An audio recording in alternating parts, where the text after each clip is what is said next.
আতঙ্কের প্রহর কাটিয়ে দেশে ফিরেছে বাংলাদেশে আটকে পড়া ভারতীয় পড়ুয়ারা।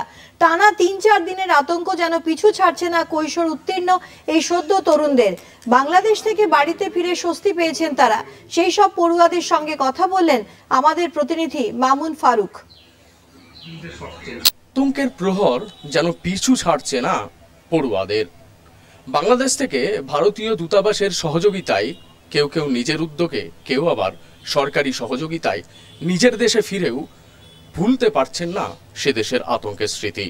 বাড়িতে ফিরে স্বস্তির পাশাপাশি বারবার তাদের হানা দিচ্ছে সে দেশের উত্তাল পরিস্থিতি। কেউ পড়তেন ঢাকায়, কেউ মিরপুরে, কেউ রাজশাহী, কেউ বরিশাল। বাংলাদেশের বিভিন্ন জায়গায় ছড়িয়ে থাকা বেসরকারি কলেজগুলিতে কোটি কোটি টাকা খরচ করে পশ্চিমবাংলা সহ মুর্শিদাবাদ জেলার পড়ুয়ারা চিকিৎসক এবং উচ্চশিক্ষায় শিক্ষিত হতে পাড়ি জমিয়েছিলেন। সে দেশের রাজনৈতিক উত্তাল পরিস্থিতি, কোটা আন্দোলনকে কেন্দ্র করে ধুন্ধুমার অবস্থায় আতান্তরে পড়েছিলেন তারাও। কেউ আটকে পড়েছিলেন 3 দিন, কেউ 2 দিন, কেউ বিমানবন্দরের ভেতরেই 3 দিন কাটিয়েছেন না খেয়ে না দিয়ে, কেউ আবার সীমান্ত পার করেছেন কোনো রকমে গাড়ির বন্দোবস্ত করে। বন্ধু এবং স্থানীয়দের সহযোগিতায় কোথাও আশ্রয় মিলেছিল তাদের। এভাবেই আতঙ্কের প্রহরগুলো কাটিয়েছিল বাংলাদেশে ভারতীয় পড়ুয়ারা। অবশেষে নিজের দেশে ফিরে মায়ের কাছাকাছি এসে মায়ের আঁচলে ঘাম মুছে স্বস্তির নিঃশ্বাস ফেলছে তারা। আমরা আমাদের একটা লোকাল ফ্রেন্ডের সাহায্যে বাড়ি ফিরেছি।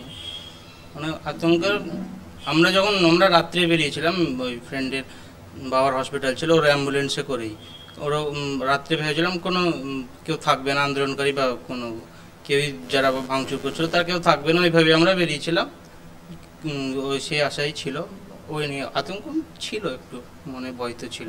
ইন্ডিয়ান এম্বাসি সব দিক থেকে আমাদেরকে সাহায্য করেছে। আমরা প্রথমে ভয় পেয়ে গেছিলাম, চারিদিকে দাঙ্গা হাঙ্গামা হচ্ছিল, চারিদিকে খবর পাচ্ছিলাম। ঢাকাতেও অবস্থা খুব খারাপ ছিল, বন্ধুদের সাথে কানেক্ট হতে পারছিলাম না। তো সেই দিক থেকে দেখা গেল আমি পড়ি রাজশাহীতে, তো রাজশাহীতে মোটামুটি অবস্থাটা একটু ভালো ছিল।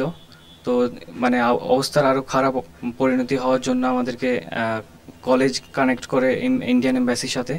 তো ইন্ডিয়ান এম্বাসি আমরাও বলি ইন্ডিয়ান এম্বাসিকে, এবং সেখান থেকে আমাদেরকে যোগাযোগ করে তারা নিজের মতো করে বাস ভাড়া করে দিয়ে সব কিছু ঠিকঠাক করে দিয়ে, যেগুলো ডকুমেন্ট যেগুলো কাজগুলো ছিল সেগুলো মানে কমপ্লিট করে দিয়ে মোটামুটি 3-4টে গাড়ি, যে পুলিশ সব ফোর্স টোর্স সব কিছু দিয়ে আমাদেরকে আবার ব্যাক করে নিয়ে পাঠিয়েছে। তো আমি ইন্ডিয়ান এম্বাসির কাছে খুবই মানে থ্যাঙ্কফুল।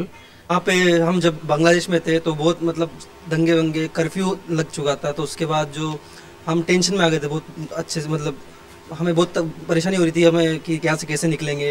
तो फिर हमने एम्बेसी से कांटेक्ट किया, तो उन्होंने हमें आश्वासन दिया कि आप टेंशन ना लें, आपको हम पुलिस प्रोटेक्शन की मदद से अच्छे से आपको बॉर्डर तक छुड़ाएंगे। तो उसकी वजह से हम सेफली हमारे इंडिया में आ पाए।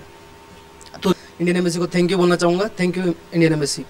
ওইখানকার নিউজ চ্যানেল মানে পেপার আসে না, তো যেহেতু পেপার আসে না আমরা সব প্রথমে তো কিছুই জানতে পারিনি। টুকটাক ঢাকা ইউনিভার্সিটিতে হচ্ছিলো সেগুলো জানতে পারছিলাম, কিন্তু পরে আমরা যখন বৃহস্পতিবারের পর যখন শুক্রবার হলো সেদিন থেকে আতঙ্কিত অতিরিক্ত ছড়িয়ে গেছিলো। তারপর অতিরিক্ত ছড়ানোর পর আমরা জানতে পারলাম যে এখন দেশের কন্ডিশন ঠিক নাই। আমরা ডিসিশন নিলাম যে আমরা বেরিয়ে যাবো সন্ধ্যেবেলায়। তো সন্ধ্যেবেলায় সেদিন আমরা সন্ধ্যেবেলায় 3টে বাস আমরা নিজেদের মধ্যে থেকে ভাড়া করে আমরা বেরিয়ে গেছিলাম।